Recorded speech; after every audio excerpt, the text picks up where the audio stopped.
Table here, and we're supposed to keep track of how many members come to meetings and how many non-members come to meetings, and prove to the organization down in Madison that Northwest Wisconsin exists. So please do that. Also, my name is Ellen Oakes, and I'm a co-president of the League of Women Voters Greater Chippewa Valley. And the other co-president is taking notes this evening, and that's Anne-Marie McClellan. She's over there. Just introduce you to her.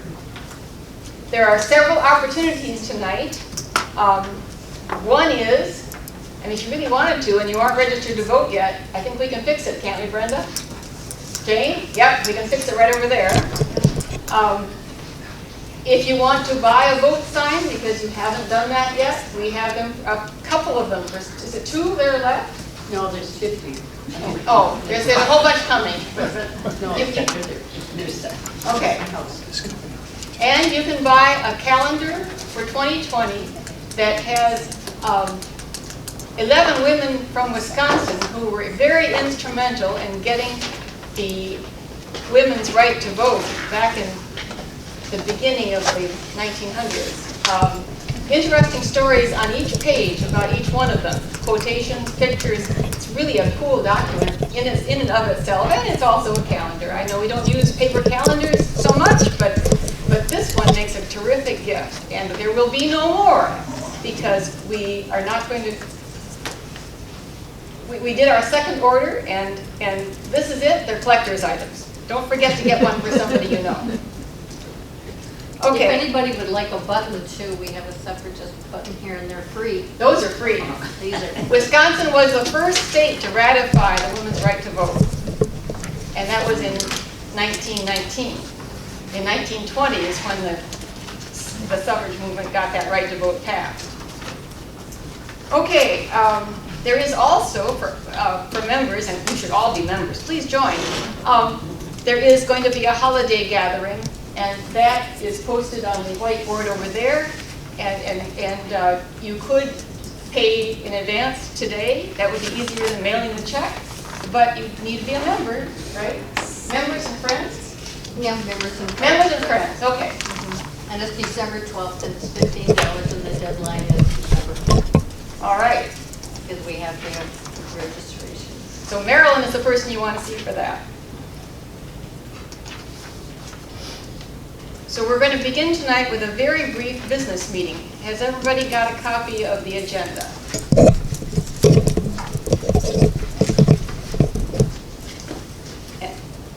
The minutes of the prior meeting, what are your wishes? You had a chance to look at them yet? You got the minutes? Anybody need a copy of the minutes?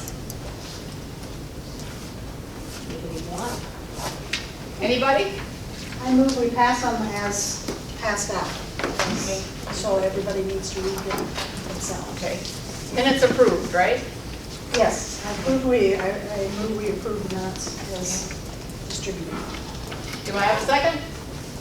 Brenda. All in favor signify by saying aye. Aye. Opposed, same sign. Motion carried. Okay, treasurer's report. I believe we just, how do we phrase that?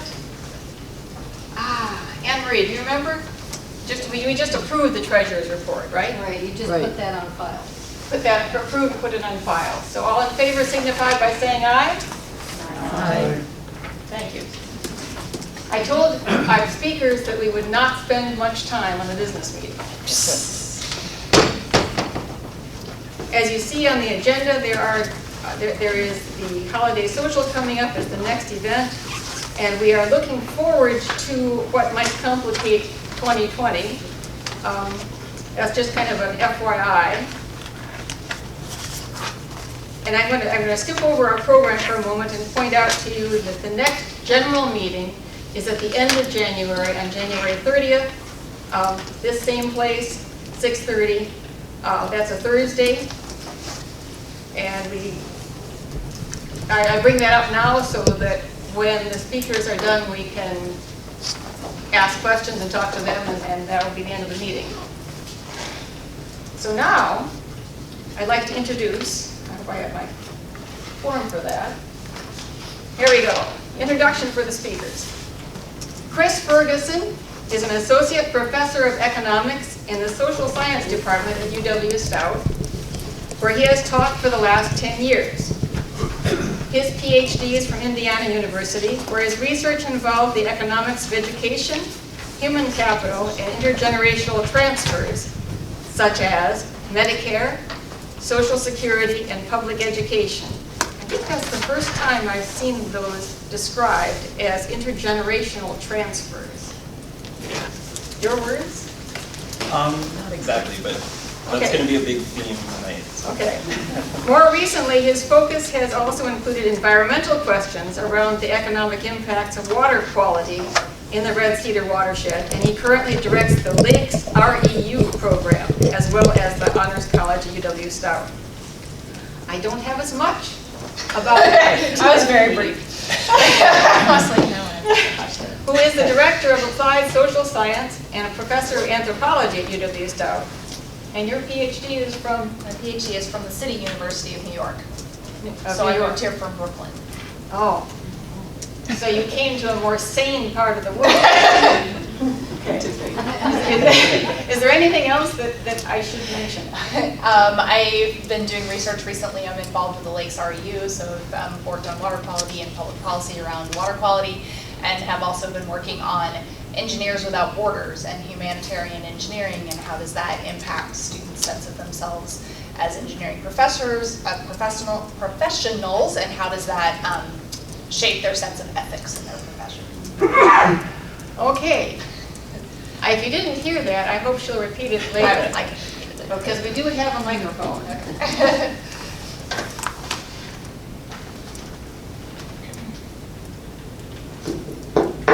And it works. I'm going to turn the microphone over to Dr. Ferguson, and the program can begin. All right. What about Michaela? Michaela, do you want to introduce yourself? Oh! Michaela. Well, okay. I'm going to turn the program over to Dr. Ferguson, who is going to introduce Michaela to us, because I know I didn't know who was going to be coming for the student representative, so he probably knows her better than I do. So Michaela is one of the students in the Honors College in art and design, and a senior, right? Junior or senior? Senior. Will be a super senior. Yes. So she's here to give us a better sense of the student's perspective on debt. Let me try to project, and then let me know if I'm not being loud enough and I can grab the microphone. Can people hear me in the back if I use my teacher voice? So I think I was called to do this not necessarily because of my economic brilliance, but because I work with Luisa Gerasimo's daughter. So I was a convenient economist to find, I think. So I think my task here is to give you a little bit of the sense of where we are with student debt and how we got here, and then how it not just impacts students, but impacts all of society and the economy, and why this is a thing that maybe we should be thinking more about. So I'm realizing now these are pretty small for people in the back.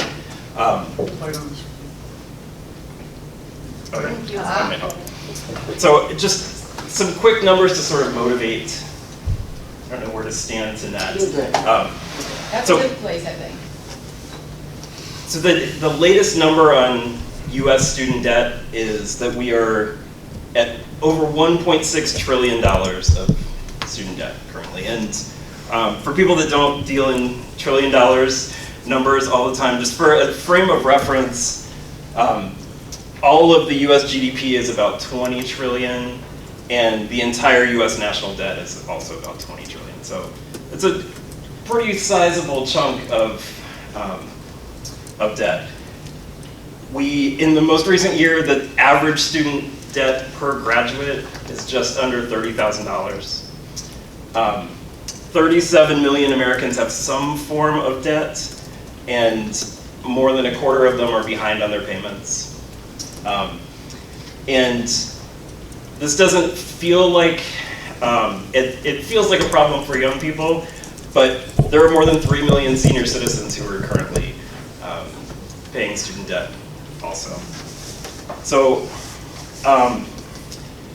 we mentioned intergenerational transfer. So my dissertation was on this question, although I've gotten away from it. So the question of education funding was too depressing for me, so I switched to lake pollution in recent years. But education is really, we think of it as a thing that the person who's getting their education is responsible for, and we think of the tuition bill as a thing attached to that person, but really this is part of a complex aspect of human lifespans, particularly in a modern economy that is nuclear families and even less than nuclear families now. So when we think about the lifespan, there are a lot of human beings, for the first chunk of your life, you can't take care of yourself, right? So you have no income, someone needs to take care of you, and then we have this period in the middle where we're working, and then we have this period at the end where when we stop working and we either need to live off of what we saved up or have somebody take care of us at that point too. So education fits in as the key building block of the whole rest of it, right? And in particular, in those middle working years, we're kind of squeezed. So I have two small children. My son's turning 8 tomorrow, and I have a daughter who's 5.5. So they're over on the left-hand side. Left-hand side. As just living off of my labor. And there's no way that they can do anything else, right? So we could think about, when we go out and get loans for a house or a car, you have some sort of credit history that you can draw on. You have a job, you have a credit score perhaps. A 2-year-old doesn't have a credit score, and even if we tried to do something with it, it's virtually impossible to predict what their life is going to look like. So we can't really, a 2-year-old or 5-year-old is not really capable of making sound financial decisions to take out debt. But even if we could, it's not a sensible way to structure. Nobody wants to invest in a 2-year-old and have their retirement hinge on that student's success. So in elementary school, the way that we get around this is 90+% of students go to public school. As a society, we collect tax money, teach everybody, pool all of that risk so that we don't have to worry about the credit score of a 2-year-old or an 8-year-old or a 12-year-old. But then something happens at some point, at like 17, 18, when we're in this odd period where you still really, if your life depended on being a bank that was investing in 17-year-old's future, and they came in and said, I'm gonna be a whatever major, and I think that means I'm gonna make this much in my lifetime, so please give me enough money to do that. Students change their majors a lot, and so there's a lot of risk there. But I'll get into a little bit of the history of it, but this is a key point because everything that you do for the rest of your life is going to depend on how much you build up at that point. So there's a lot of payback to investing at that point, not just for the individuals also. So even if you have no children, when you get to retirement age, independent of collecting Social Security or Medicare, which are funded by whoever is working at that time, you also need to buy goods and services, and all of those things that you need once you stop working are dependent on the skills that have been built up by the next generation. So this is really, it's a key point in not just the individuals, but the perpetuation of how we're going to be doing in our own lives later. So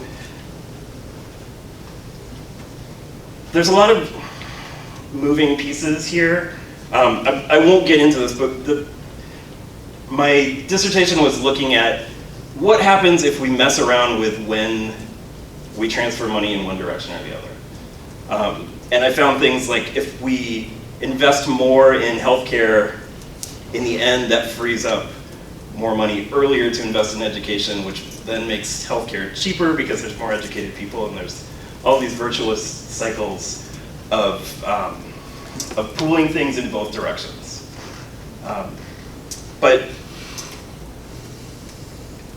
no matter what, this is over the last 40 years or so, the return on investment from education as compared to other things.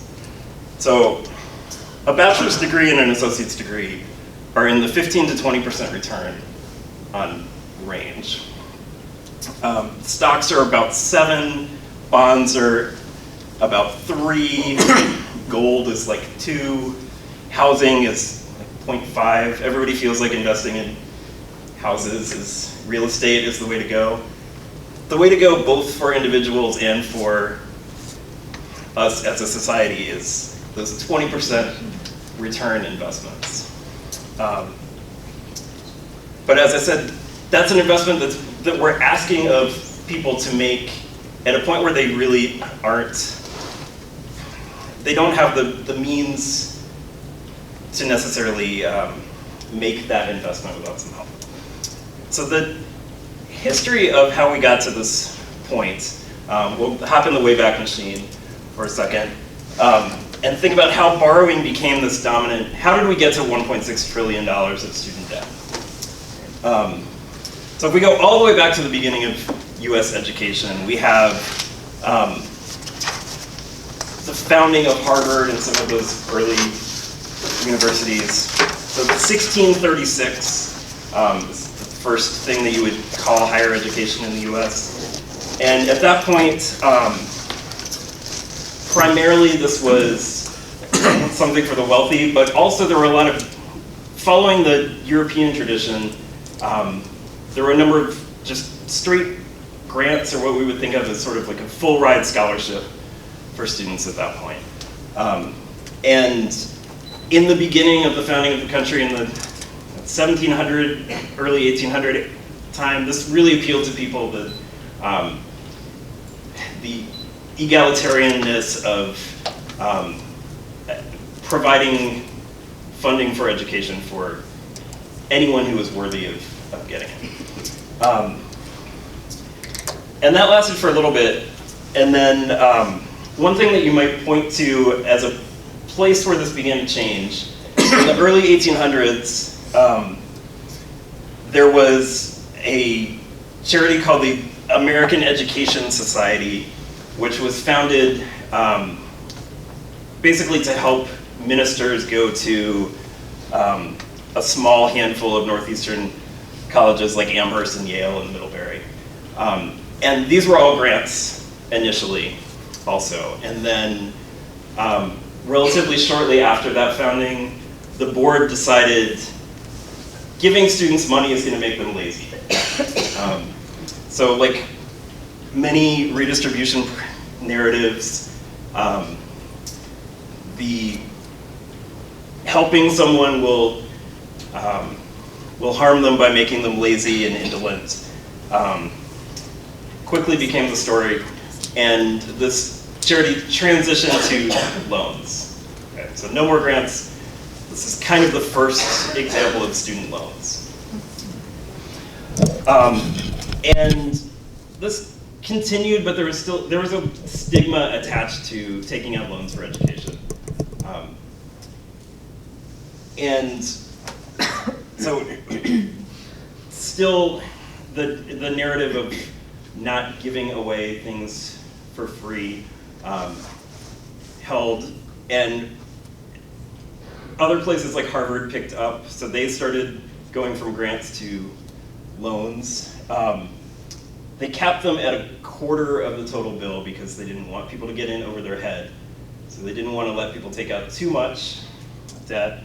And you saw articles in things like the Atlantic Monthly at that time, all the way into the early 1900s, that singled out graduates of Harvard Business School as well as ministers. So there's an interest. Are there any ministers in the room?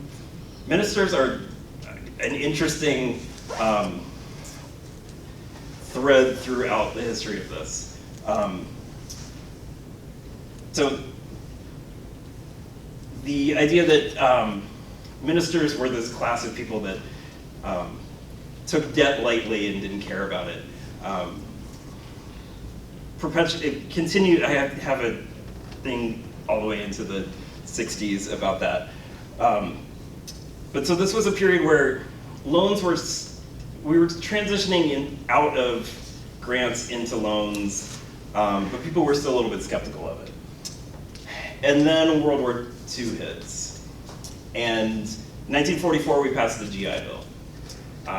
And that actually takes us back to grants. So veterans coming back from the war were provided grants for education. But in doing so, that also encouraged everyone else to get education. So it democratized the idea of higher ed, so that everybody felt like they needed to go, but not everybody was a veteran. So there was a question of how is everybody else going to pay for their education? And loans were the obvious choice, but this stigma of taking loans out continued. I found a Newsweek story from 1958 that said there's a widespread belief that to borrow money for college is to mortgage the borrower's future. This is not what we hear today, although students are starting to worry about this again now. So colleges tried to offer loans, and not very many people were taking them up at that point. And then Sputnik happens. This is the next big college loan change. And we get the National Defense Education Act in 1958 that dumps a lot of money into higher education. Because our national security depended on it, we couldn't let the Russians beat us to space, and we couldn't let them nuke us. So we had to invest in science and education. So massive grants to students. The federal government would provide $9 at that point if the schools funded the 10th dollar.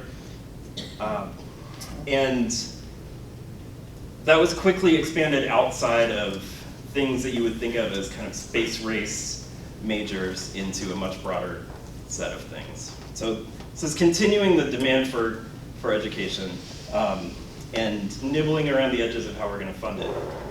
And then finally the big change, LBJ and the Higher Education Act of 1965 is the big point where now all of a sudden anybody can get a loan. So student loans were now, private student loans were now backed by the government.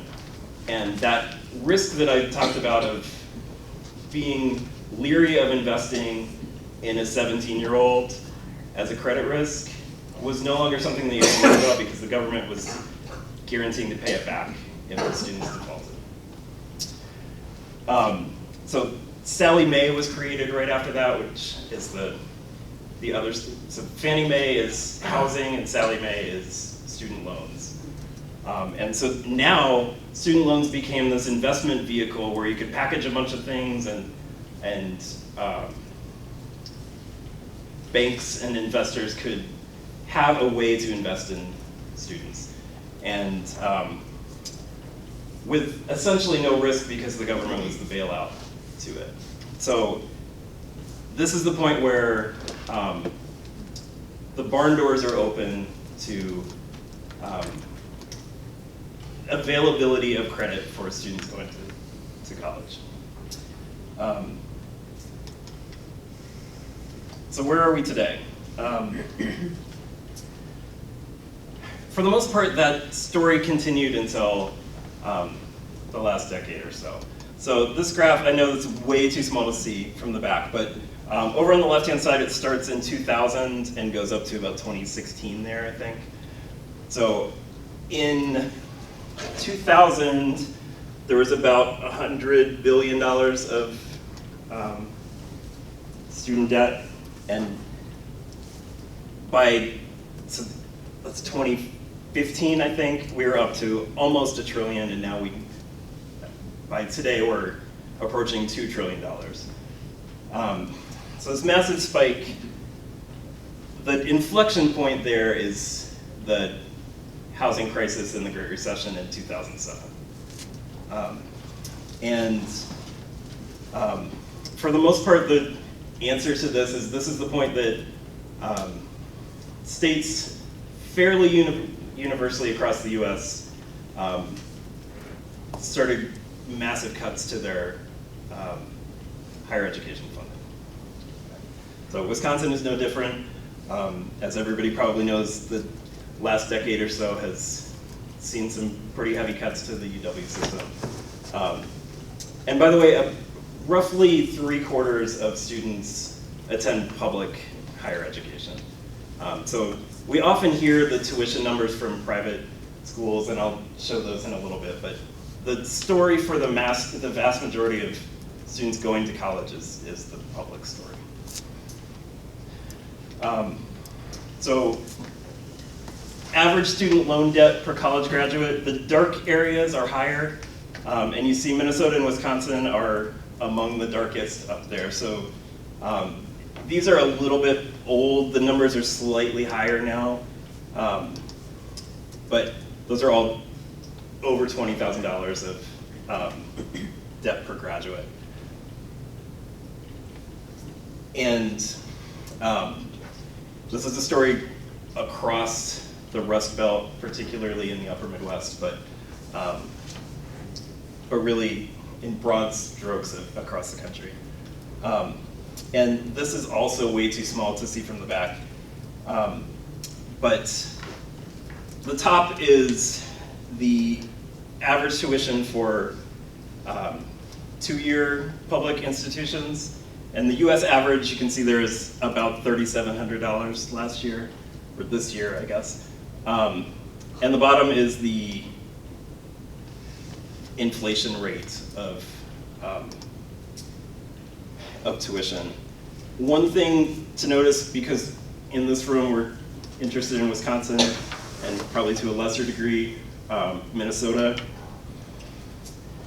If you look across here, most of the rest of the country has had rising tuition costs. This is Wisconsin, negative. This is Minnesota, negative. So tuition has actually been steady or declining. For 2 years, this is for 4 years. Again, Wisconsin, Minnesota is slightly up for 4 years, but it's an interestingly slightly different story for Wisconsin because we hear about student debt rising. Normally we think of that as the story of tuition rising over the last 10 years. Tuition hasn't risen in Wisconsin, but that's causing other issues. So the main issue is even when tuition is frozen and we start to see this massive gap, and it becomes a gap in quality, really. So the orange line up there is private, nonprofit, 4 years. And this is over the period from 1990 to today. So private tuition has gone from about $17,000 to about $37,000 over that period across the US. And public tuition has gone from about $3,500 to about $10,000. Yes. Is this a year tuition? Yes. Okay. Public's gone from what to what? 3,500 to 10,000, roughly. And these are national numbers, not Wisconsin. So the place where you can see the debt, the yellow line is tuition and fees getting paid. The bottom is the amount of funding per student from the states. Again, this is national. So every time we have a recession, this is 91, this is debt, right? And then 9/11 recession, debt, housing crisis, debt. Massive gap opens up. Why are the fees going up and tuition fees going up at those times? That is an interesting, complicated question. I think the story that I have that explains it best, I have in 2 slides, but we don't think of the cost. So for the most part, the cost of education is faculty. Right? There are a lot of other things around it. There's administration and housing and food and all of those sorts of things. But if you boil it down to what do you need to provide an education, you need a teacher to teach you and sign off on the fact that you've learned it. And maybe I'll just jump ahead, actually. So the same story is happening not just for undergraduate degrees, but at the graduate level also. So less funding for state universities hits undergraduate, it really hits graduate programs. And the vast majority of teaching faculty are coming out of the large public institutions. So fewer new faculty members coming out with a lot of debt makes it hard to find anyone and increases costs there. And so here is the story of the breakdown of how things are getting paid for. Orange is the federal government. The light blue is how much the state contribution is, and the bottom is tuition paid by students on average. So the thing that I would point to that is a hidden story that nobody really talks about. So this is 2000, a doctoral student getting their PhD. This much was paid out of pocket on average. This much is paid by the state. And then if we fast forward, it flips. I made this amazing PowerPoint this morning. And that difference is not just undergraduate student debt, but graduate student debt also. And it's not necessarily that the tuition has risen, but a drop in how much support you have for things like assistantships and fellowships and things like that. So on average, the proportion of portion being paid by graduate students is doubling in this time. The same way it is for bachelor's degrees. It's just more pronounced because doctoral research is expensive. The other side of the story that doesn't get, I think is starting to get talked about more lately, the amount of debt that is held by students with, in this category that the people in higher ed refer to as some college no degree. So students that attended but didn't finish. So students in that category have 3 times the default rate, as you would probably kind of expect, because they have not gotten the benefit of higher income. Wisconsin alone has 660,000 students former students in this category currently. That's 10% of the state, basically, are some college no degree students, which is kind of terrifying. And then this problem has in the last decade, really since the explosion of online education, I think more than anything, the for-profit private school sector has really exploded. And students in that category have over a 50% default rate on student loans. University of Phoenix, which is actually one of the ones that's doing slightly better than most of them, just in 1 year alone, they had 140,000 indebted dropout students, and 3 years later, 80% of them hadn't been able to pay back a dime of their debt. Other places, so they're generating 2.5 dropouts for every grad. Other places like DeVry is on the list of 4.8 dropouts per grad. I found this other chart. ITT Tech, which recently shut down, was churning out almost 4 dropouts a grad. Kaplan is on this list. And locally, Globe University closed a couple of years ago. Now they were also kind of in this category of, they closed due to a lawsuit of basically defrauding students with promises. So it's not necessarily that this is not a model that can work, but this is a massive segment.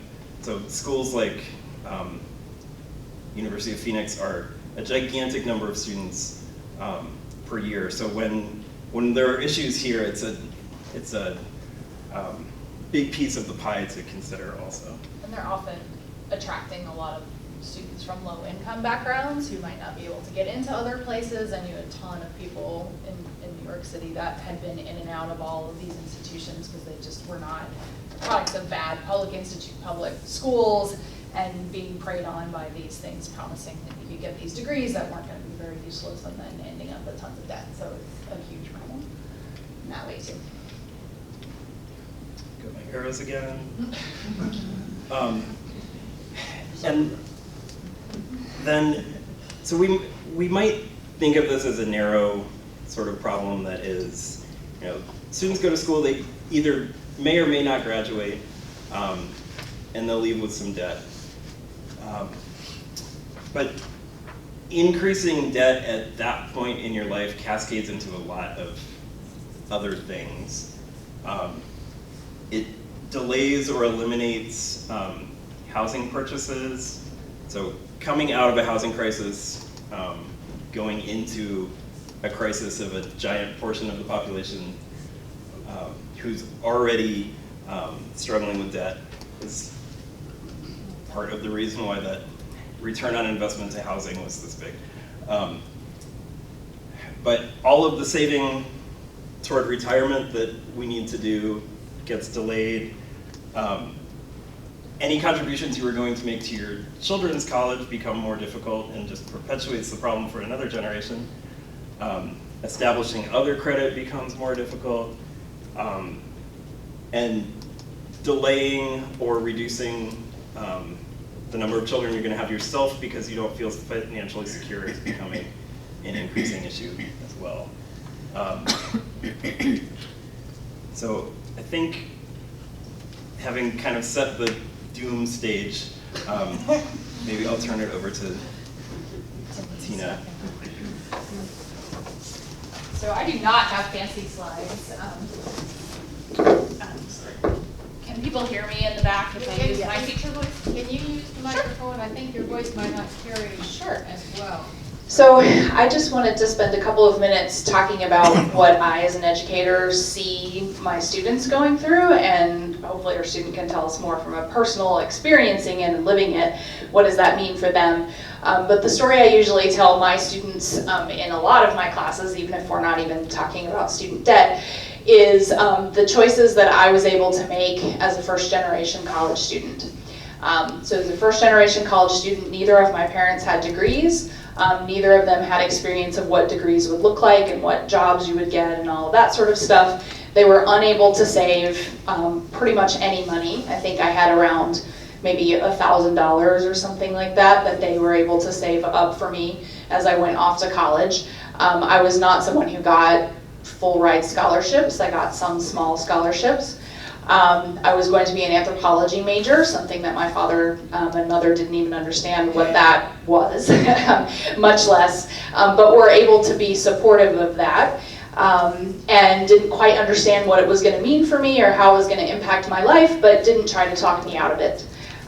Had the experience of being able to choose the thing that I was passionate about and not so much worry about whether that was a good choice or not. Just assumed that having a college degree would lead to some sort of stable job, and could see how that was going to make my life very, very different from the rest of my family, who did not have stable jobs and that sort of thing. So just thinking about the kind of choices I was able to make and how I graduated from my undergraduate degree with around $900 worth of debt. So this is at a state school in the state of Texas, where I went at the University of Houston. And most of the reason I had debt is because I traveled. I took several study abroad trips. So I always tell my students that that's where I came from, and the experience of what going to college as a first-generation student meant for me. And what I see students dealing with now is because the state has essentially, in my view, refused to support public education and has refused to fulfill its duties in terms of having it actually be public and accessible.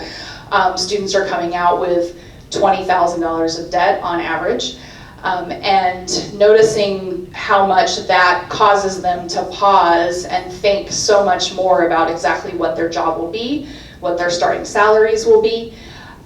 We at Stout market ourselves in terms of how we will prepare students for very specific jobs. We encourage them to look at the starting salaries of those jobs. Just doing a quick Google search, there are tons and tons of articles out there, and including calculators, where students can put in what major they would like to do, and then what would that mean for their debt coming out of school, so that they can see that if you're an engineer, you might be paying 9 or 10% of your starting salary right out of the gate towards paying back your loans. But if you are a social worker, you'll be paying 20% of your income. So what does that mean for their ability to choose the things that they're passionate about, things that we need as a society, or feel that they can have those kinds of choices? Also, I've noticed that students spend a lot of time, not all of them, but a lot, trying to figure out the most efficient way through. Students are not, I don't see them as much nearly recently in the last 10 years or so, exploring different kinds of options, exploring different majors. Anything that will take you longer is something to be avoided, and it's obviously a rational thing that they're doing. But just noticing the lack of ability to explore, take things that you're just excited about. Especially Stout, we charge students per credit. So any extra class that doesn't meet all requirements, not all students, but a lot of students do sort of avoid and try to avoid. And even though that we know there's a big return on investment for debt, for student loan debt, students, there's a huge rise in the amount of anxiety that I see them facing over their futures. So as all kinds of things in the world become more precarious, as jobs look more precarious, as incomes look more precarious, it's scary to choose something without being sure exactly what your income is going to be and what that's going to mean for your ability to pay back debt. So watching that sort of cripple what people think about in terms of what they can be and what they can do and what they might want to explore, or things they might want to do that might not be lucrative. One of the deans at Stout was talking to me the other day about how when he first came to Stout, there was about twice as many students in the human services fields that were coming through to Stout. So many more education majors, so many more human development and family studies majors. And his view about why they have so many fewer is that those are not lucrative jobs, and coming out of school owning $20,000 worth of debt and having a relatively low starting salary doesn't seem attractive to a lot of students. So just our societal priorities in terms of what we're funding and what we're not funding, and the kinds of anxieties and limitations that puts on students is huge. We also have a student in the Applied Social Science program who's working on a project around food insecurity. It's stunning the number of students who are food insecure. This doesn't relate directly to debt, but I do think that there are substantial numbers of students who are doing whatever they can to avoid debt. And I think that means not taking extra classes they're interested in. That means working many, many more hours than they would have worked in the past. And in a lot of ways, kind of shortchanging education. I've noticed that just so many of our students spend so much time working, far less time studying. Another applied social science student a couple of years ago did a survey across the Stout campus and found that students were essentially working half-time jobs and going to school full-time. And that has a lot to do with trying to avoid racking up yet more debt, which means that they're not learning, they're not taking advantage of all kinds of other opportunities. So just all of this cascades into a less valuable education in some ways. Not that students aren't doing great things and learning great things, but it just does limit the amount that they can choose. And that's just, those are societal priorities. We've decided not to fund any of this. The other thing I'll point out is related to debt is I think higher education has moved so much towards job preparation, and we've moved towards job preparation because we realize that our students are coming out with debt, so we need to make sure that they are getting the job that will allow them to pay that back. But I think that what we've done is essentially shifted all of the risk onto students. And having really highly specific job-focused degree plans and a movement in higher education to have industry come in and tell us what we should be teaching. So Stout is kind of a pioneer in this, and there's a ton of good things about it. Every major has a professional advisory board. That's very valuable. We need industry and the community and our stakeholders to tell us what our students need to learn. But the side effect of that is businesses have shifted some of their responsibility for training their employees onto higher education. We're expected to perfectly prepare students for particular kinds of jobs. You're nodding because you know in art and design how that works. And then at the same time, we are not funding it. We're putting more and more of our budget on the backs of students with their tuition, and we're training for specific jobs, and we're letting industry say what they should be trained on. So now industry is not taking on the burden of training. Students are taking on the burden with debt, and this just creates all of these kinds of problems. But hopefully Michaela can tell us a little bit more about her experience.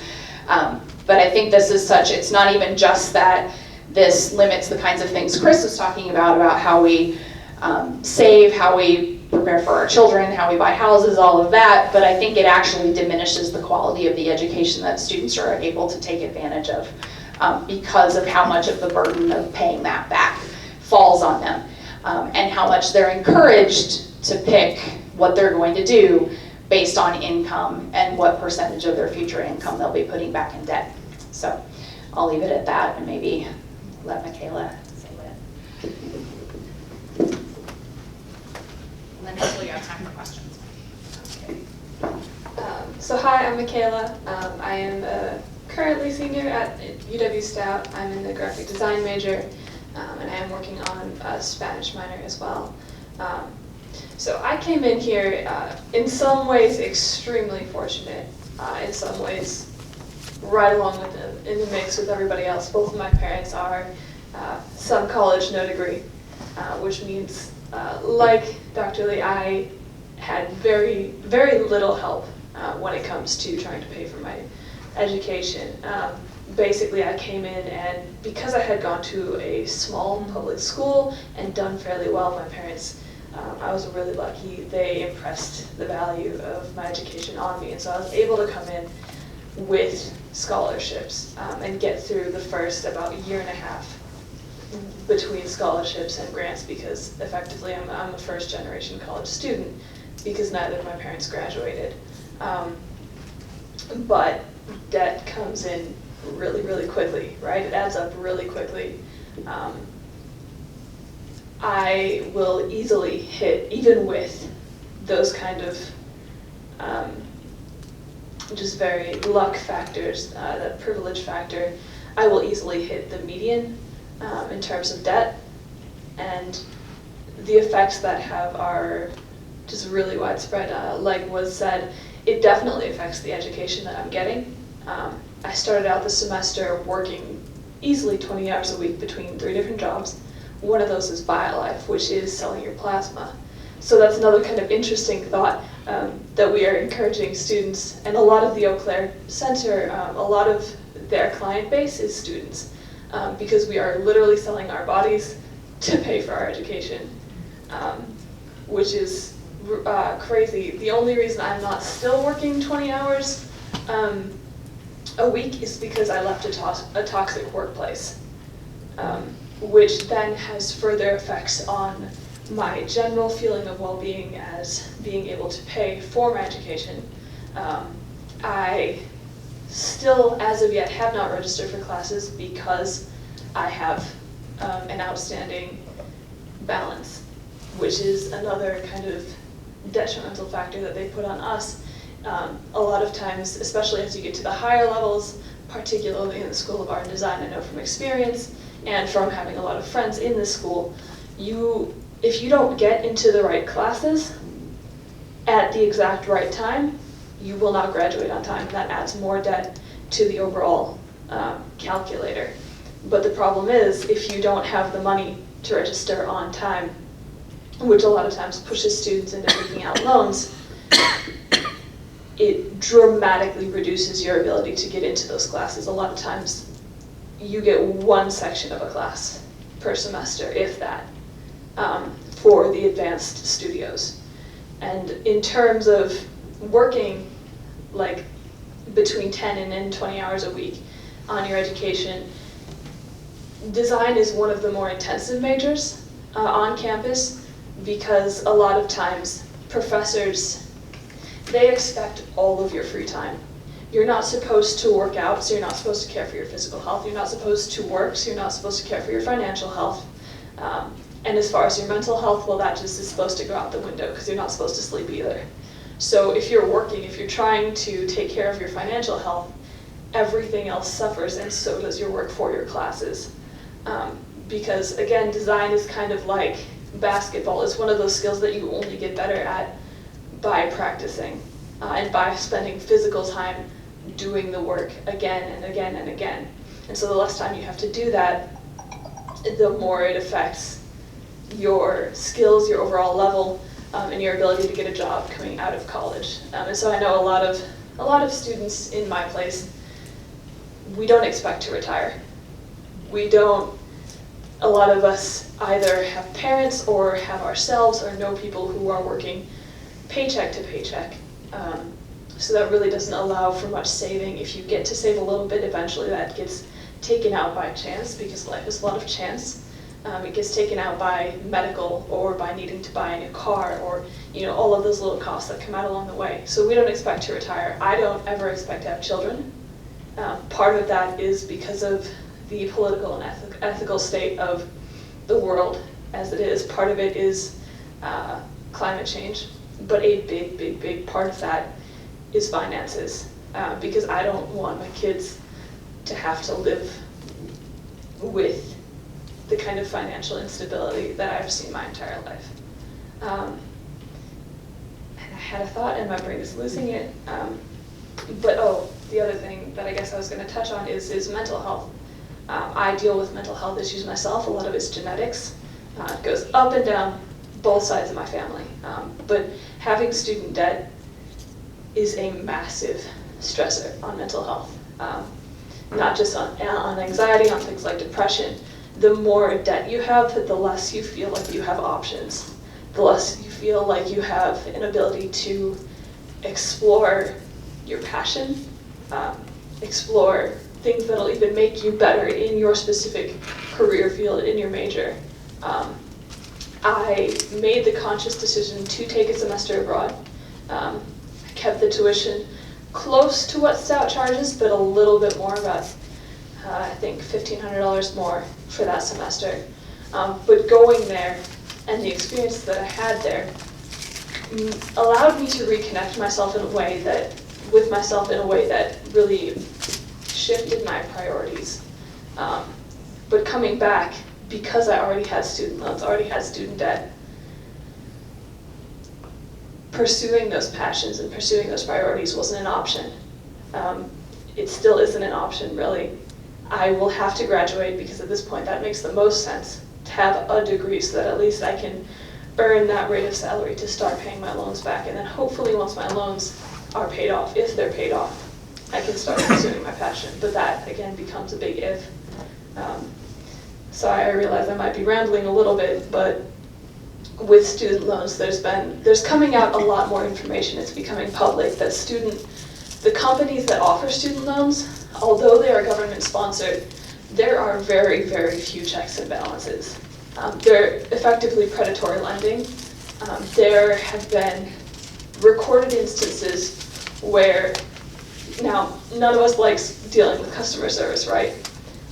But because of quotas, because of management, there are customer service representatives that have been actively caught lying to students and making very non-beneficial recommendations as to things that will end up costing them thousands and thousands of dollars more.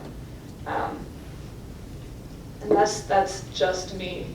That's just things that I've heard either myself or through my friends. So that's kind of the boat we're in.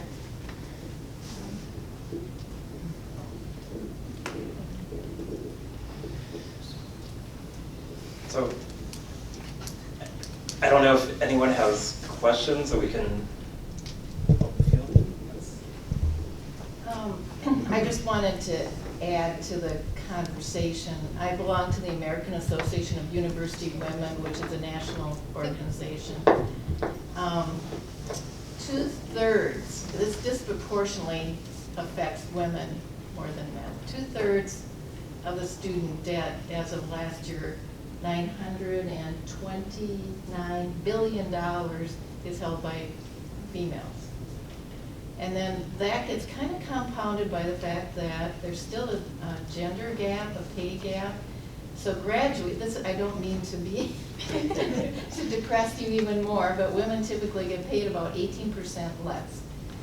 They get paid less the first year out of college, and by the third year out of college, they're way behind male counterparts with the same credentials and the same degrees.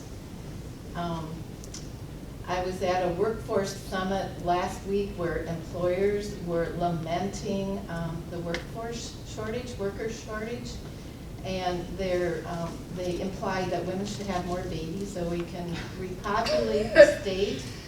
And somebody did bring up that there are issues with that because student loan debt, affordability of housing, and lack of affordable childcare. So, it's all kind of connected. The same people who don't want to pay taxes, which would help us support public education more so there would be less loans taken out. People aren't connecting the dots. Yep. Yeah, and there's also been some studies that are showing that there's also racial and ethnic disparities. Oh, definitely. So if there's income disparities at all levels by gender and by race and ethnicity and all of that, so African American students are having an even harder time paying things off. Women are having an even harder time paying things off. So this is not even just debt generically. It's segments of the population and how that's negatively affecting some more than others. So, for sure. And those for-profit institutions do tend to target certain groups, people of color, low income, and veterans. Yep. What about, some of us went to private liberal arts schools when we went to school. Well, these are not schools that people look at nowadays. They're looking toward jobs. They're not looking toward the liberal arts. But do the private schools that are not the ones that are making big money on people, but there are a lot of private schools that are out there. do they have more money available, or because they have graduates that donate toward that, or do they tend to have more money available for students to get grants than the state schools? I think so. I think it varies, and there's been a problem with some privates closing because their endowments have essentially gone away. But a lot of private schools do have more private money to give and scholarships and all of that. And that's one of the things that even publics are starting to do, is to try to do more private fundraising so they can do more scholarships to alleviate some of this. But privates, I don't know super a lot about them and specifically, but across the way, I think they mostly have more monies and things to give in grants and scholarships and that kind of thing from private donations. So how do we get out of this crisis? What kind of suggestions do you have? Shift funding, I mean, state priorities in terms of tax dollars.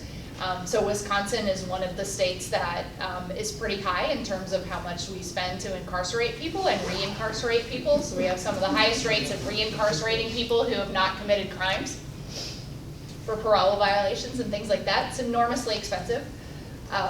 So I think there's ways we can change our priorities at the national level and at the state level in terms, I mean, are we paying to do things that punish people or make war, or are we paying for things that educate and all of that? So that's one of the things I think of is that there's money, we could change tax policies, we could change funding policies, and we could be funding education.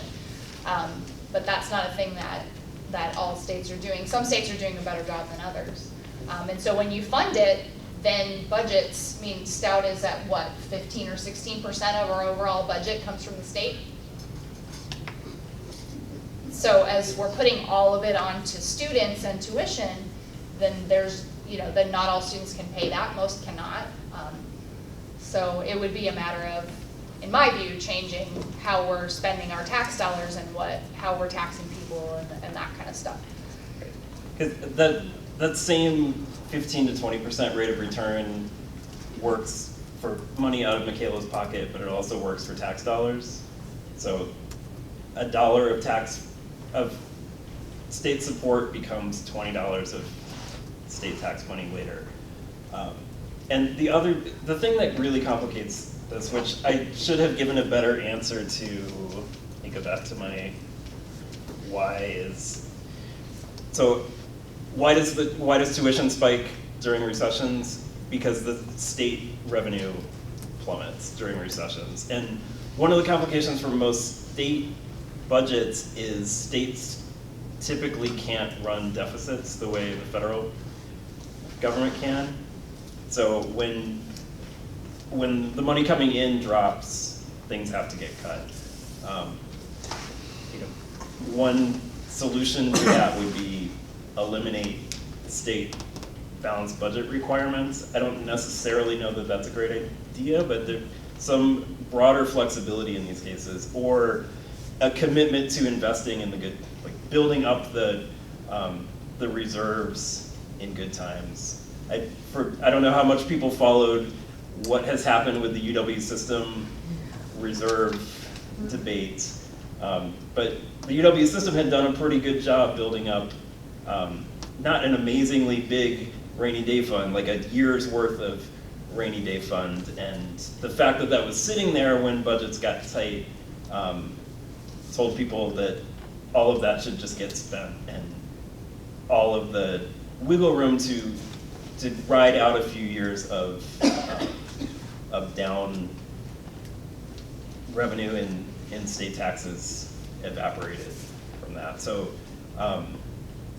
bad choices in the good times, I think, is one problem that we could easily solve. Then there are other small things. So I meant to do more research on this today, but I know there's been talk in Madison of putting together a state-level student debt consolidation plan where the state would consolidate student debt at a lower rate. That was, I think, proposed by some of the, I think it might have even passed the assembly but didn't get brought to the Senate or vice versa. But there were proposals like that that I think to some extent the cows are out of the barn, that we screwed up and didn't support students during some of these periods, and that's going to be a problem that will follow that generation through their entire lifespan. There are ways that we could make some of that up with retroactive policies that would help with debt consolidation. I mean, the bold proposals are, write off all student debt starting tomorrow. That I think is hard politically, particularly if you worked 5 jobs to pay off your loans, and thinking that that was the most responsible thing you could do to pay them off as fast as possible, and then you see all the people who didn't make any payments get theirs vanished. That is going to make a lot of people pretty upset. But working towards a balance between, when the bottom collapsed in the original Depression, we came up with things like Social Security to kind of make it up to that generation that was, it got a bad rap from that particular decade. And I think in the Great Recession generation, we need to probably think about something bold like that to make it up to the students who were born into bad circumstances that way. Yeah, what is the common interest rates that you're paying on student loans these days? I haven't even looked. Yeah, it's too scary, yeah. I I know my daughter was like at 8% or something, but and the interest rates are very low. I mean, inflation is very low. It seems very high. I think there are a lot in the 8, 9 sort of range, and that's where there would be some, you can get a 30-year mortgage for 3 or 4% at this point. And so I think the argument that why don't we just, as a state or as a nation, or consolidate that debt at current lower interest rates and at least alleviate some, half of that pressure from students. At the previous one forum at the union, they were talking about 15% that some people were getting. Yeah, it depends on where you're getting them from and all of that, yeah. Well, I think those are rarer, but. well, and part of the thing with that too is we don't get to choose where any of our where our student loans come from. If they're the subsidized or the unsubsidized loans, we have absolutely no choice in that. But then again, like if you start taking out subsidized loans, you might still have that 8 or 9% interest rate, but you're starting it now. So that interest accrues for wherever you started in your college career, potentially years. And then at that point, you have that giant chunk of money that you have to pay back just because you were finishing your education, because you were trying to finish your education. Or any of you, what would be your top recommendations for my 17-year-old granddaughter who's thinking of, who will be going to college, I'm sure? I have 2 recommendations off the bat. Both of them, well, one of them I was advised not to do in kind of bad taste, and the other one I couldn't do. If possible, take gen eds at a 2-year college. Generally, they'll be cheaper there. I couldn't because of how my degree is structured, but that's a good option. Another good option, depending on whether or not they're in the position to apply for scholarships and have a good chance of getting them, would be to take a gap year or 2 and work and build up a little bit of capital so that they don't have to take out as many loans. Because that's definitely something I would have done, but they pressed me saying, if you wait 2 years, there won't be as many scholarships available for you. Gap year, you mean right after high school? Yeah, Okay. yeah. So what was your first suggestion? To take gen eds at a 2-year college or online. I had, So sort of the lower level freshman courses. yeah. Because also, I mean, again, if you're taking that gap year, it kind of builds into the thing where there are some things you can only learn through experience. When I started my degree, I wasn't ready to choose what I was going to do with the rest of my life. I kind of picked it as a, okay, I don't like this field and I don't like this field. Well, this field sounds okay. So I was like, all right, we're going to go there. But if I'd had that gap year or two, it would have given me a little more time to develop my own identity and realize what I really, really wanted. Instead of having to listen to the advice of people who were well-meaning but ultimately didn't know, you know, me as well as they needed to. I get it. Yeah, you got it right. Okay, thank you. So, two things real quick. I was wondering if, as a very recent former student, I couldn't share a little bit about my story and perspective. Yeah, please. I don't know if that goes against format. No. No, please share. So, hi, I'm some college, no degree. I dropped out this year, actually. I was there for 3 years, but some point in the middle, I did kind of realize things weren't going right for me, and I started going part-time, which luckily did save me some debt in the end because Stout does charge by the credit. But first of all, I don't think that any 18-year-old is ready to commit to such an expense. You know, for a lot of us, depending on what the biochemistry in your body is growing up, our brains are still developing. I didn't make good decisions when I was 18. I started smoking even though I knew what it would do to me. So I don't think I should have been allowed, you know, maybe legally to enter into that kind of a, you know what I'm saying there. I wasn't mature enough to figure out what I wanted to do with the rest of my life, but I felt the societal pressure, not only from what you see, you know, like go to college so you can get a job, and so that way you can be successful. We very much, you know, push that narrative, and, you know, my own parents kind of push that narrative too. You know, we want you to go to college and have a decent life. And whatnot. I don't think I was ready for that, and I still don't know if, you know, being 22 just recently actually, I would be ready for that now, but I think I would be more ready for it having had the previous experience and realizing that what I was trying to do was not working. I was a ADHD, mind blocking. I was in a STEM field. I did programming and big math. Because I liked fiddling around with computers and I was good at algebra in high school, which was a very bad idea.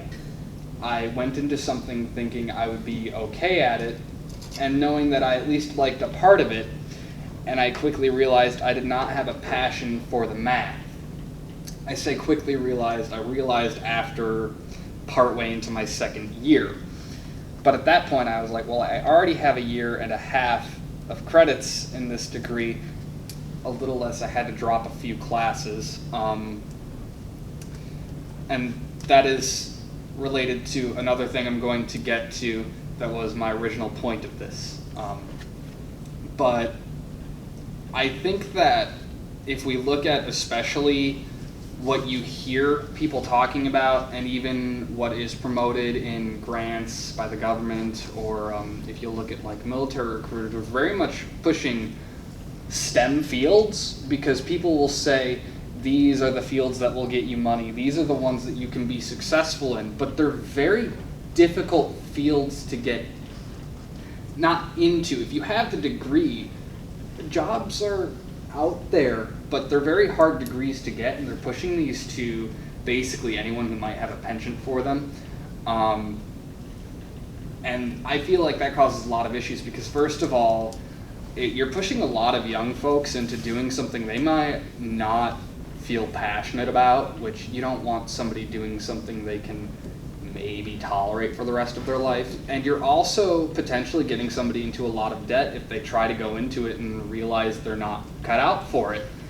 But regardless of that, even, towards the end of my third year, I kind of realized what I wanted to do with the rest of my life. I wanted to go into conservation or forestry, but I had already had 3 years of college under my belt. Very little of that would have been transferable. I could not look at myself and say, I'm comfortable taking out more loans for this, which is why I am some college, no degree, because I had to step back and work. Yeah. How would you have felt about being encouraged to take a gap year before you started college? I would have loved it if someone had told me that that was an option. It was an option I had been weighing in my head in high school. My mother strongly discouraged me from doing that.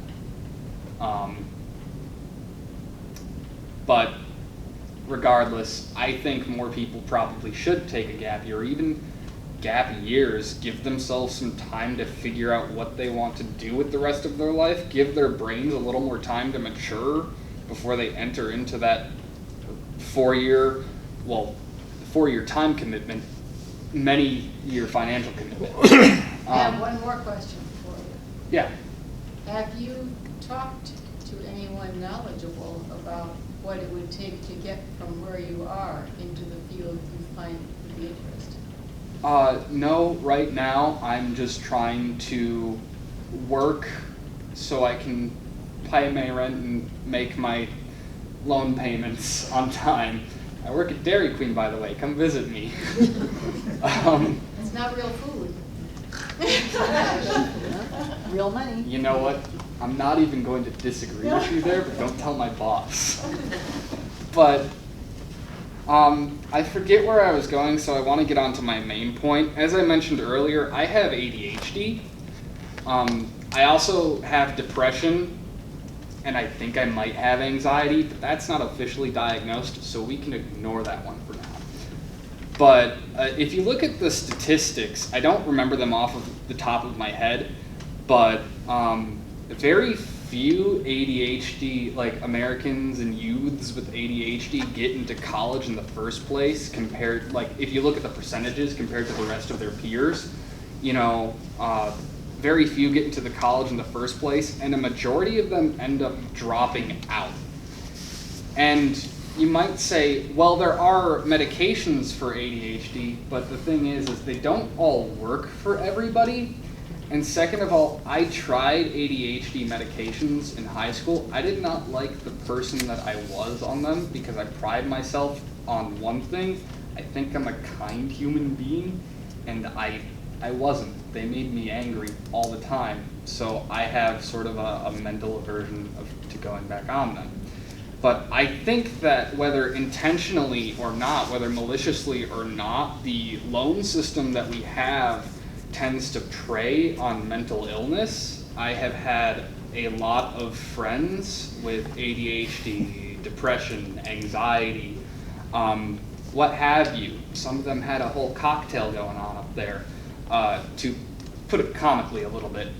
And a lot of them have had to drop out, and now a lot of them have a lot of debt, no degree to show for it, nothing that can translate to work experience or possible better wages, and we still have to navigate this world and this workplace while accommodating for, what's going on upstairs.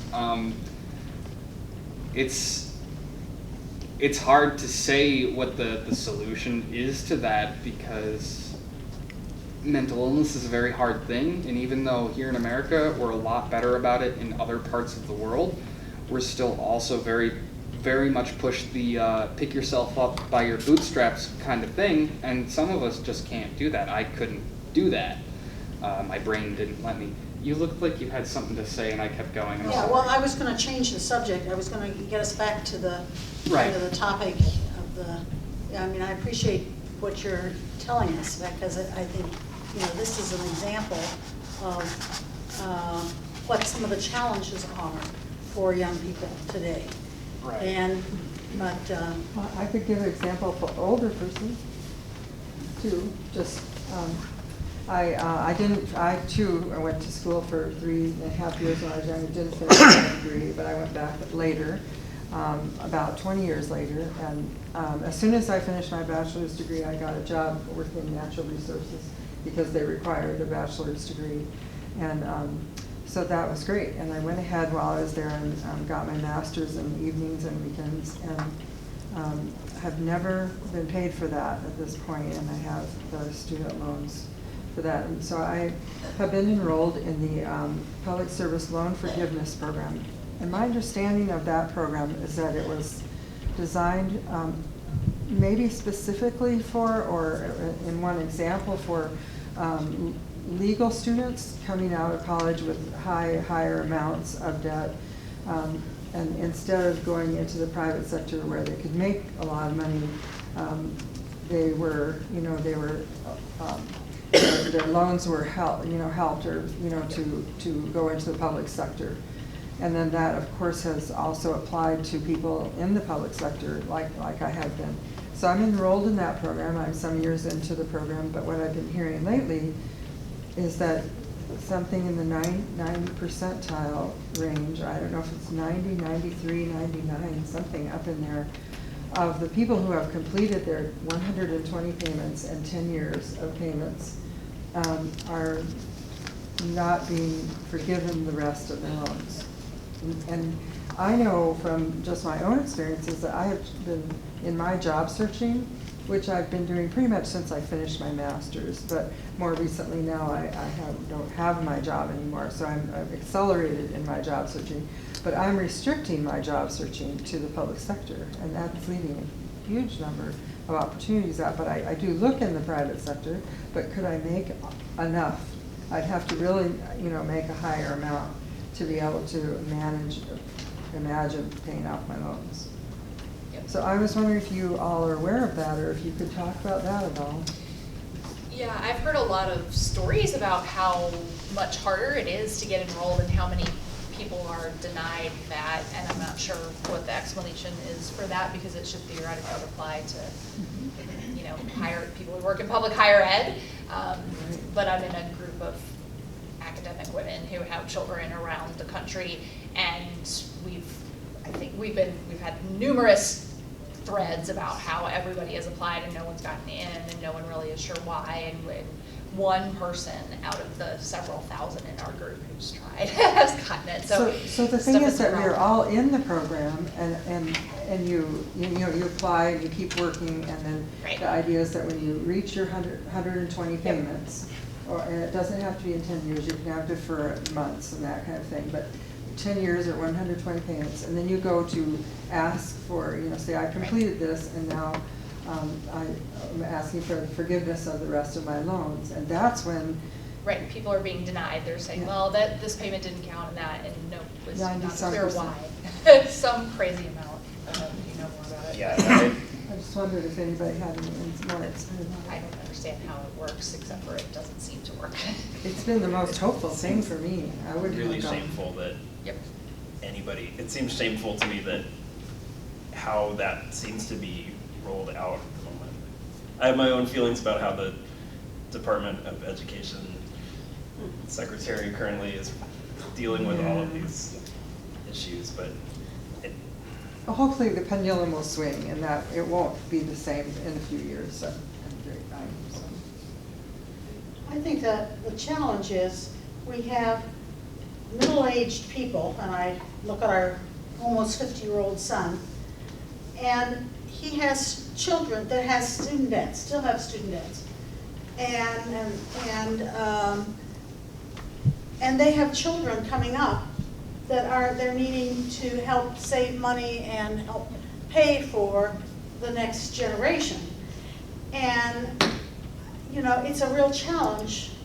And they went to school during one of those dips. So that the loans, they borrowed lots of money. And it's a real challenge for young people today, and even the older people. as they get older because they still have them.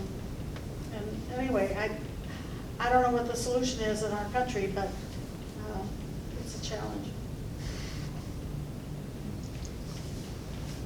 Well, my daughter is in that program, so I hope they are going to Hopefully it will change. pay. I think it went into effect during the Obama administration, and I think the current administration probably is making it more difficult for people to get their loans forgiven, but there are a lot of people in it, because she deliberately took nonprofit jobs and public service jobs ever since she graduated. She took a gap year in between her sophomore and junior year of college by going into AmeriCorps. So 2 years of college, and she wasn't really sure what she truly wanted to major in, had an idea, and took that year off in AmeriCorps, and what you earn in that can go towards your loan payment. So that's another option for a gap year thing that I just wanted to mention. The other thing is our organization gives out scholarships, and so I'm frequently in a training session with all these other people at UW Eau Claire that are from departments that give out scholarships. Thousands of dollars in scholarships go unused. Students are not applying for them. The College of Business at Eau Claire laments that they have all these people that have given money for scholarships, and students aren't applying for them, aren't taking the time to apply for them. So I just, I think there ought to be more advertising or publicity about scholarships that are available. The other thing I was going to mention is that when our organization went lobbying in Congress about this whole issue, and we were in one of our senator's office, and his staff person said, well, maybe students just need to get more financial literacy training when they're in high school, so they would know not to take out these huge loans. And we said, don't you think the high school counselors probably have enough to do without having this financial literacy onto their counseling burdens? But I think it just pointed out that maybe members of Congress are really out of touch with the realities of this problem. I mean, I would definitely echo the marketing. I think if there, for sure, I mean, with us, if there were scholarships that we knew about, that we fit the requirements for, goodness, yeah, we'd apply for them. Usually we end up, Stout lumps most of the scholarships that they award into a foundation scholarship, so you submit one application, and that's about the amount of thought we end up giving to it. But really, in terms of other scholarships, if we knew about them, we'd apply. But a lot of us are so, our time is so occupied with either trying to make the money or trying to do the education that searching for scholarships kind of falls by the wayside. And maybe a little bit of food for thought too, kind of on a different tack. Our society tends to value our worth, and something that we end up getting the brunt of as students. We value our value by our productivity. But with all of this debt and this inflexibility, so this inability to discover our passions and then pursue them, if that means changing majors, something that got talked a lot about in a peace studies class was that we're better people when we feel fulfilled. We're better friends, workers, husbands, wives, whatever it may be, when we are pursuing our passion and when we feel fulfilled. So this is more than just a problem of debt, it's a problem of making a better society, because the more we feel trapped or the more we're stuck doing something that just pays the bills, the less we're going to be caring about our politics or our neighbors, and the more our kind of network of connectivity falls apart. Better health too. Yeah, definitely. I wanted to reach back and build a little bit on the student debt, no degree, and your explanation, description of your experience. I teach at Stout, same number of years as Chris, and with Tina in the same department, I think I've taught about 120 course sections in 11 years. I always ask my students about their mental health as well as student debt. And they go together. They're not inseparable. And I think that's a way, as a personal account, but more of a sampling, every student group that I ask over these 11 years, the anxiety ratchets up with the student debt level that ratchets up. And it's more than 30,000. I think in many cases is the real average. We can get to some explanations there. So the mental health crisis on campus and the anxiety, the worries, is really a part of this. It's a shorter comment, but it's something that I've seen. I ask students. I ask them about their debt worries. Yeah. It's very real. And you brought it out, Michaela, the anxiety that you were describing. The change over my time here, the exact same numbers of years at least. I think I've taught a little bit more than you do anymore, but just it's unimaginable. It really needs to be validated, and what you're describing, I think if other students shared it as well as you do, we'd hear a lot more descriptions of where they are stressed and where they are at breaking points. I mean, there's a cost. So that's another cost associated with it. Yeah, and you don't learn well if you're in that, set of stress and anxiety and lack of sleep and all of that. So. Well, that's the other add-on to that is, I mean, there's more than just the human cost to it. If you want to bring it on a corporation level or a management level, your productivity suffers, your health suffers, your creativity suffers, which in my job is costing you productivity, costing you success, and then costing your ability to get a job later on. Because for us, every project is a potential piece of our portfolio, which is our ability to get a job after graduation.